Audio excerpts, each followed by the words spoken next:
Imagine for just a moment, it's evening and the sun is setting. Around this time, all your past characters, your current characters, and your fleshed out concept characters all go to a tavern perfectly sized for all of them. What would happen? Who would play card games? Who would start a drinking game? Would someone start a bar fight? Let's hear your tales.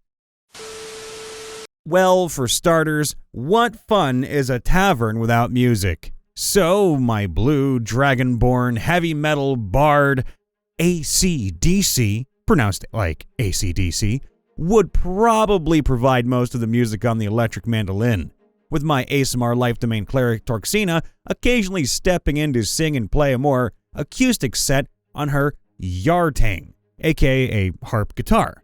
My elven warlock Lyra would be dancing with her girlfriend, while my lightfoot halfling rogue bard Izola would be sitting in a corner both writing her next book and trying to keep her winter wolf Aurora from attacking Torxina's bear Fluffy. Aww. My swift stride shifter characters Breeze the Ranger and Sapphire the Rogue would be arguing about who's faster. As my operator from the Starfinder campaign I'm in, it's basically a sci-fi hybrid mix of a rogue bard, Lyra would run past them like they were standing still with her 70-foot land speed. For refreshments, Galleon, the pie-eating paladin, yeehaw, would be baking cherry pies for everyone. Sapphire would make eating difficult, though, because she'd steal all the forks. Yeah, she's weird like that. We call that a kleptomaniac. My artificer Xavier would most likely just be sitting around, watching everything, hanging out with my Hexblade warlock Venlin, who'd be sipping illusory wine out of her never-ending wine glass. It's really just water. My storm sorceress Zulra would be looking for her glasses. The running joke about her in the campaign I played her in is that she couldn't pass a perception check unless I announced she was putting her glasses on first. My champion fighter Loretta would be either fighting someone like my other ASMR cleric Dova, who is light domain instead of life, or trying to get in somebody's pants. Ooh la la. My fighter monk disaster lesbian pirate Captain Annette Robinson would probably have already been in somebody's pants, stealing the booty. Most likely those of my half-goblin monk Patrice. And last but certainly not least, my human wizard Delkesh would be standing off to the side, laughing about how crazy the scene was and telling stories about how things were back in his day. The problem is, I have a running joke where all of my one-shot characters are tabaxis from the same litter. So more of an untrustworthy family reunion, along with a few elderly alcoholics and a cleric who doesn't drink. Are we just talking about a regular down south Thanksgiving dinner at this point? What I see happening with my characters, my Kobold Ascendant Dragon Monk, Centaur Eldritch Knight, and Goblin Drake Warden would all argue about who has to do more with dragons. My Reborn Necromancer and ASMR Death Cleric would quietly sit to the side and talk about wanting to find out who they really are. My Human Ghostslayer, Owlin Ranger, Naga Shadow Monk, and Human Gunslinger, as well as Human Soul Knife Rogue, Drow Inquisitive Rogue, and Human Swarm Keeper would all sit around a table in the same dark corner sipping their drinks and not sharing a single word or glance. That's the party pooper desk right there. Don't worry about that one. My half-elf creation bard and tiefling eloquence bard, never heard of that one, would go around singing and dancing just to get a good atmosphere going. Good on them. My shifter, arcane trickster, triton open sea paladin, and halfling wildcard rogue would play cards. My shifter and triton would cheat, my halfling would win, and then they'd all go around pranking other patrons. My human storm sorcerer, human armorer, Genasi storm herald, human echo knight, and dwarven forge cleric would all just kinda chill together, drinking a bit while talking about their past adventures.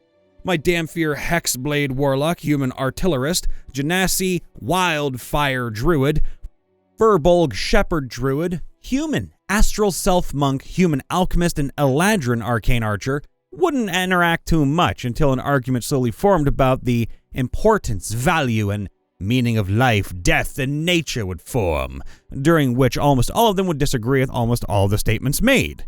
And lastly, my Turtle Giant Barbarian, Leonin Lycan Bloodhunter, and ASMR Berserker Barbarian would all boast about their strengths, have multiple arm wrestling matches, then get angry and go outside to fight.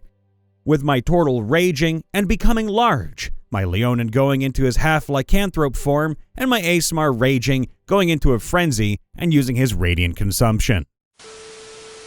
Trey is asking if they can cook a fish he caught. Dragozo Anther is acting like he's not a lightweight. One drink in, he's going to be rambling drunk soon. Carl Slapjack, I love that name, hasn't arrived yet. He's busy fighting monsters and is a future concept. River just ordered the fish of the day, glad of a break from the amount of death that follows her normal group. Walter's here for a nice one and done. He's going home to his garden. Aw, I'm Walter at that point. My 3 rogues quietly sit in a corner, only communicating via head nods. Yeah. My elven rangers, Levin and Cyril, sit near them. Cyril talks to Levin, trying to become friends with him, but Levin remains somewhat reserved. In another corner, 3 dwarves sit together, drinking and eating and talking about their adventures. A bard stands on the table in the middle of the tavern singing songs accompanied by his whip as his instrument. Think Jack the Vipper. Cade, a half-elven champion of Kalian, Pathfinder god of alcohol and freedom, is walking through the tavern, serving everyone their drinks. The tavern is the tavern of her parents, after all. Aw. After the first drink, Levin is already quite tipsy and starts talking openly to Cyril. After the second drink, Levin and Cyril join the bard on the tables with 0 performance skills, but so drunk that they don't care about that. Gade would join them just for fun, and after a while, the rough would be drunk enough to join the party. Although Elijah, one of the thieves, would still be as skillful as he'd be completely sober. He was the best fighter of his party while completely drunk after all. Oh, that's a massive tavern considering I have over 100 concepts. Thankfully, several of them have the chef feat, so that's fewer people to get involved in the upcoming melee as the dwarves band together to eliminate the orc dragonborn half-orc goblinoid menaces. Alright, we've got to eradicate them all! Exterminate them! Interesting. I'll have a go. It wasn't much to look at inside or out, but the tavern boasted a warm atmosphere, with hearty laughter heard before one even opened the door. A warm welcome upon entry, a fresh ale in hand before you'd even sat down. You take the first sip, and all the noise dies down. You look up and see 2 patrons and a bear? Wait, why is one of the patrons on a horse? Why is the bear holding a mug of ale? You stare down your glass to see a glittery concoction, a tea bag you strangely didn't see before, still submerged in the now steaming liquid. What did I just drink? Where did the bartender go? You move abruptly, causing the other patrons to take interest. You even see the bear and horse raise their glasses at you in greeting. One of the more humanoid patrons gets your attention, inviting you to sit with them. You're about to say no thank you when the bear suddenly gets closer to you. You start looking for the door. The door is gone! Where's the door? You feel a tug of your sleeve and turn to see a gorgeous, effeminate man, the same one who had been inviting you to sit with him. He pulls you to his seat, not even giving you time to protest. As soon as he plops down next to you, you see the bear coming up behind him, only for it to unceremoniously flop down for a nap.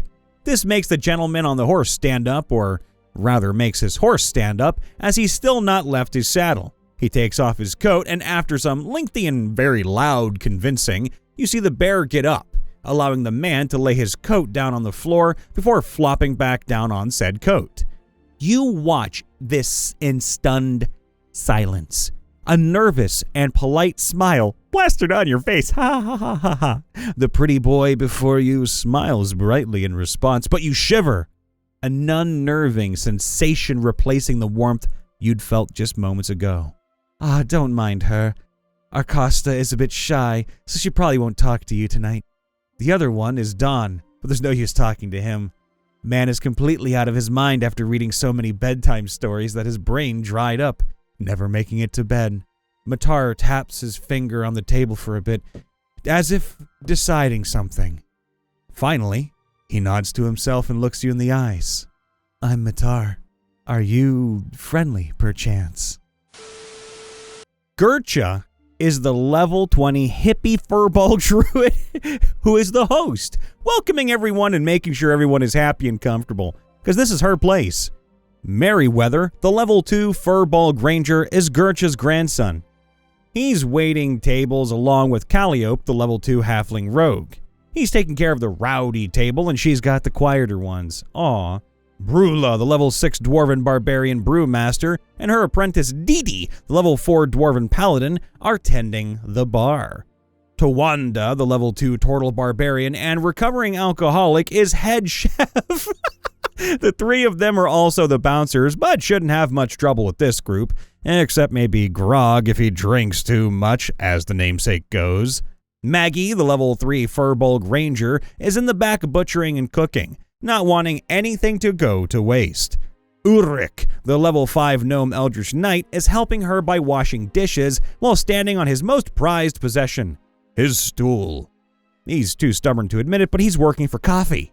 The rowdy table consists of Grog, the level 7 half-orc barbarian, Tegan, the level 10 sprite fighter, Gallo, the level 5 druid, who is also a Goliath, Etta, the level 5 fairy druid, and Tilly, the level 3 earth genasi soul knife rogue. They are drinking loudly, telling jokes and stories. There's so much laughter that it's hard to hear anything else. They're all trying to trick Grog into pulling some sort of prank on the quiet table, but he's not understanding the plan. Etta and Tilly are smitten and preoccupied with each other, but Etta is clearly torn between the romance and the pranking. Tegan, her oldest friend from home, is totally egging her on. Gallo is the newest to the group, having only just arrived, but she's from the Feywild and her best friend is a trickster cleric, so she fits in quickly. Now the quiet table, which consists of Chilo, the way too smart to have fun Duros chief engineer from space, Borealis, the timid level 3 Owlin Twilight cleric, and Grin, the level 3 blade-singing wizard who grew up in a library. They are mostly talking quietly among themselves, not sure what to make of the others and trying not to be a bother to anyone. Varen, the level 9 elven rogue, is at the bar sipping a cappuccino and watching everything. She's on high alert, keeping an eye out for trouble. In a quiet corner under the bar, you'll find Durik the wolf, Sully the pseudo-dragon, Oliver the chocolate mastiff puppy, Barrett the octopus, and Barth the husky. They are just trying to stay out of the way and get some rest. Hey everybody, Brian Von Vie here, checking in after the vid. Please make sure to leave a like, subscribe, ring that bell, and of course, tell us about the tavern that you would be hosting and all of the characters inside of it. We love you all. Please stay safe, happy, and healthy. And, of course, we'll see you next time. Bye for now.